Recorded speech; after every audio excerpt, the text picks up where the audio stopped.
Our first major bloody revolution we're going to talk about this year is the French Revolution from 1789 to approximately 1815. The French Revolution, as you can see, happened in France and was a huge turning point in world history and had a major effect on all of Europe.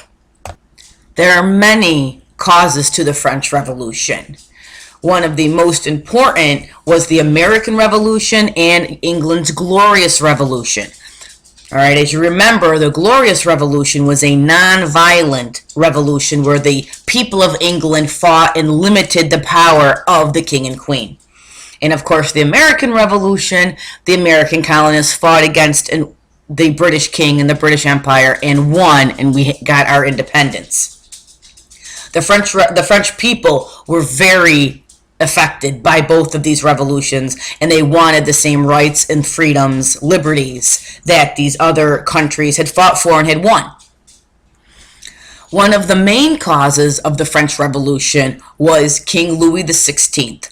France was ruled under an absolute monarchy, which you should remember from the ninth grade is when you have one king or a queen who has complete power over every decision made in that country. No one questions the king or queen. You do what they tell you to do. Well, King Louis XVI was not a very good king. He was not mean. He just was very uneducated, not very good at politics and of ruling, and he made a lot of decisions that were not well liked by the people. And France was going through some hard times, and he couldn't fix them. He could not help the people, and the people blamed him for all of that. Very similar to how people today will blame our country's problems on whoever the president is and whoever is in Congress. One of the other main reasons for the French Revolution was their estate system or their social class system. If you were born in France during the 16 to 1700s, you were put into one of the three estates. You were either a member of the social or first estate, which we would consider the clergy, the people who work with the church. The second estate, which were the nobility, the people that were somehow related to the royal family. And then you had the third estate, which was most of French society. They were the largest estate.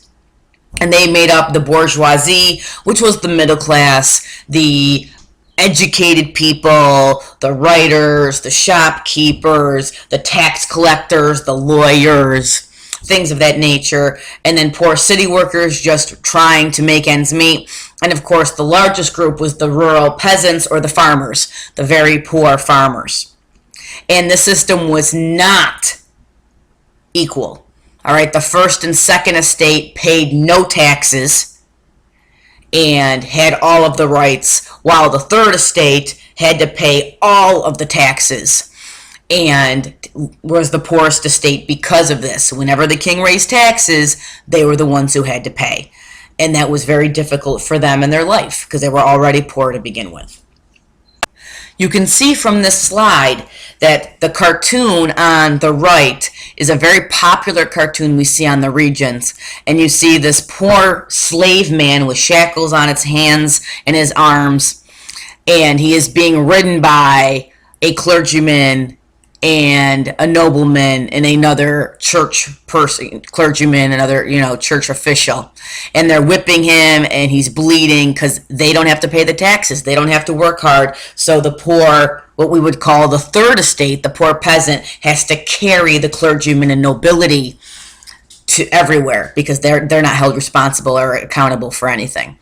And you can see on the left the pyramid, which shows you how the first clergy had all of the power. The first estate, the clergy, had 300 votes, even though they were 1% of the population. So if the king ever did call in the Estates General, which was their version of Congress, it represented all the people in France.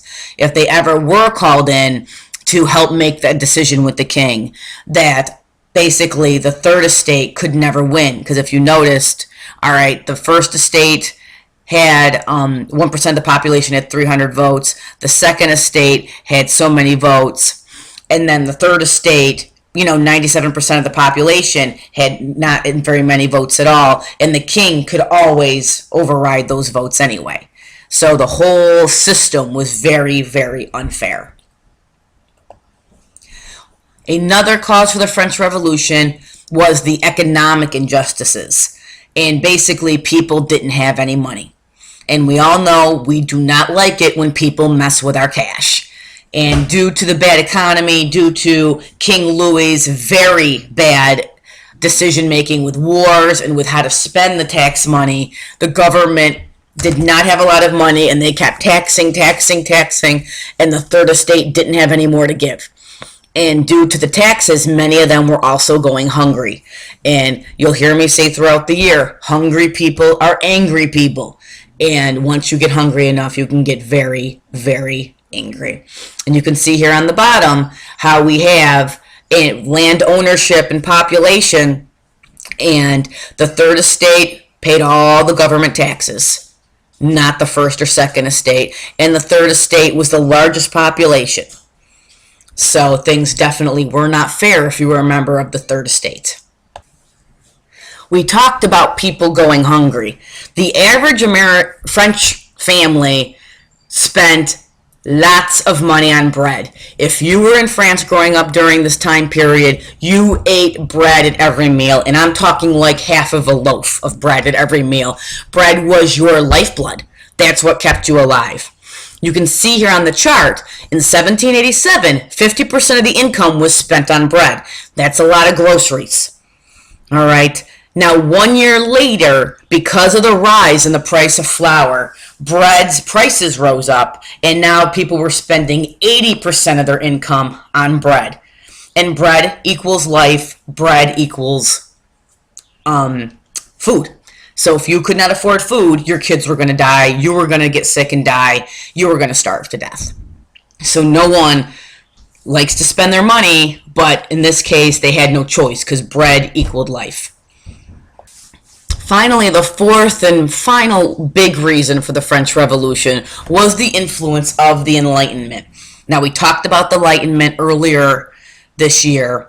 And the Enlightenment, the time period of questioning everything traditional, whether it be the church or the government, had a huge impact on the French people. They were reading books by John Locke, by Voltaire, by Montesquieu. They had seen what effect the Enlightenment had on the American Revolution. And they wanted those rights. They wanted freedom of speech. They wanted the ability to participate in their government, to help make those government decisions. They wanted freedom of press without being able to say what they wanted to say without being punished. And all these ideas came out of the Enlightenment, and they felt that it was time for the French people to have them. And you combine those ideas of we can fight for what we want with everything else going wrong in France in the late 1700s, from the unequal tax system, the third estate paying everything, to the king who just had no idea what his people were going through, had no idea how bad the life was for the third estate, the rise of food pricing, so now people could not afford to feed their families. It was just one more log on the fire, and people started to get angry enough where they were going to start to fight for their rights and fight against their king, which was an important step for them, and it was a new step. No one ever thought about fighting against the king before.